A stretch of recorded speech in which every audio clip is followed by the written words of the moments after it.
What's going on, everyone? This is Justin King, and today we're going to talk about why we differentiate between B2B and B2C e-commerce.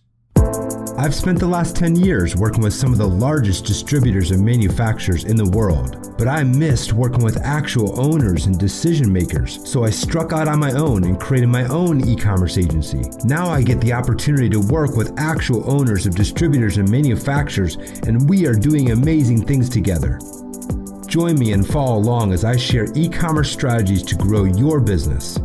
My name is Justin King, and welcome to B2B E-commerce Secrets. So before I get into the episode, I just wanted you to know that as I listened back to this, I annoyed myself with how many times I use the words B2B and B2C e-commerce together. So hopefully I don't annoy you too much, but the content in this episode is great. Let's get started. So one of the big problems in B2B e-commerce is that people actually say, what's the deal about B2B versus B2C? Why do we differentiate between B2B e-commerce and B2C e-commerce? And even a bunch of B2C guys came up with this idea of the consumerization of B2B, which means that people are using mobile devices and social media, and people are buying at home in their daily lives. They shop online, they bank online, and they bring those B2C expectations into the B2B world. And I do agree with that. I think consumerization of B2B is real. Consumerization of B2B, though, it kind of feels like a bunch of retail guys, a bunch of retail e-commerce people. They gathered in a conference room to discuss this new B2B e-commerce thing. And the conversation went something like this, like, hey, we have to start talking about B2B. I mean, B2B is where it's at. It's where this is headed. Like, what do we do about that? And literally the room is crickets, right? And then finally someone says, listen, there is no difference between B2B and B2C, right? So let's just talk about everything from our retail experience that can apply to B2B. I mean, the reality is that's what's happening a lot inside of retail e-commerce agencies. But there is a big difference between B2B e-commerce and B2C e-commerce. They have to be differentiated. They have to be separated. The reality is there are significant differences between B2B and B2C e-commerce. And believe me, I think we can learn a ton from B2C e-commerce, and we should. But our differences require us to set our own best practices. So here's a rundown of a few of the major differences that exist between B2B e-commerce and B2C e-commerce. First of all, foremost, the people that are coming to your website, manufacturers and distributors, the people that are coming to your website, they're not there because they want to be there. They're there because they have to be there. It's their job to be there.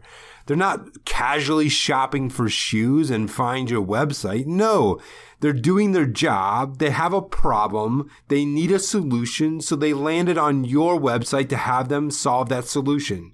It's their job to be there.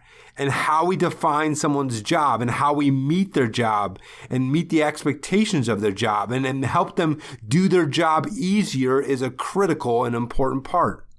The number two difference is that in B2B, the purchasers typically purchase not as individuals, but as a company and often by committee.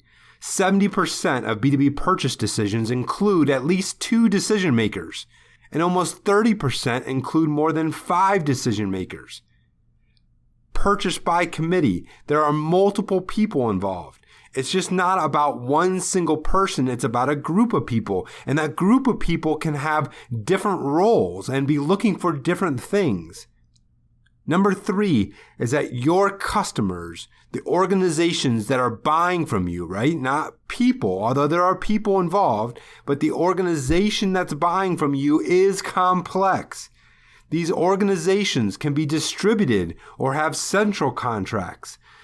They have multiple departments. They have multiple business units, multiple locations, multiple jobs, multiple build tos, multiple ship tos, and multiple users. These are complex organizations. Number 4, the relationship between you and the buying organization or the customer is typically dictated by a contract. The relationship is defined by a contract between you and that organization. The contract has terms and conditions. It has pricing. It has products customers are allowed to buy or not allowed to buy from. The contract is the central document that defines the relationship between you and your customer.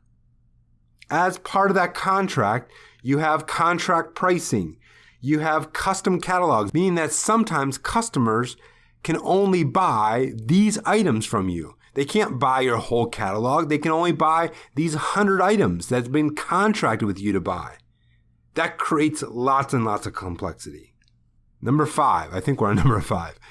Number 5 is that customers or consumers and buyers are different. People are not shopping, they are buying. Whenever I work with a software platform and we talk about like how do you talk to distributors and manufacturers, the first thing we tell them is stop talking about shoppers, talk about buyers. We don't have shoppers, we have buyers. We don't have a shopping cart, we have an order. Buyers can be different too because of that first one, which is purchased by committee. So different users are doing different things and responsible for different parts of the purchasing process. One may do research, the next may purchase, the next may approve the purchase. There are multiple users and the consumers and buyers are different from each other. The next big difference is the complexity of the systems involved. B2B customers average more than 3 ERP systems. I have some customers that have over 20 ERP systems.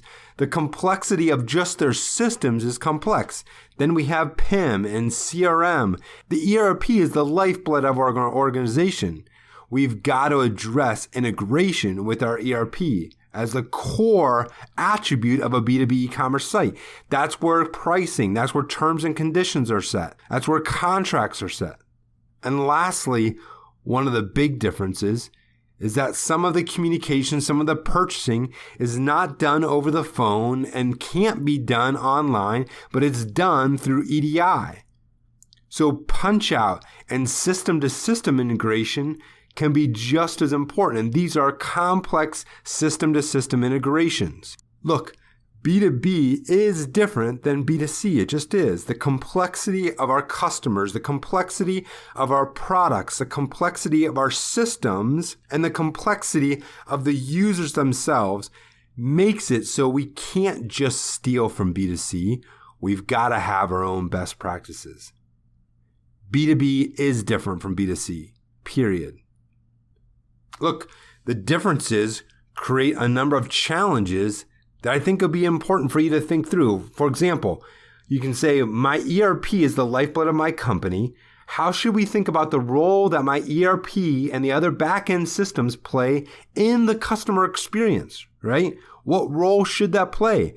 Another challenge to think through is all my customers are direct procure. They're engineered to order, and most of them purchase through EDI.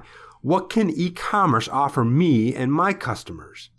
And the final challenge to think through is my customers purchase through quote and configuration, not search and shopping cart. So does e-commerce have a place in my business? These are the challenges that we deal with in the B2B world that those in the B2C world just don't have to deal with.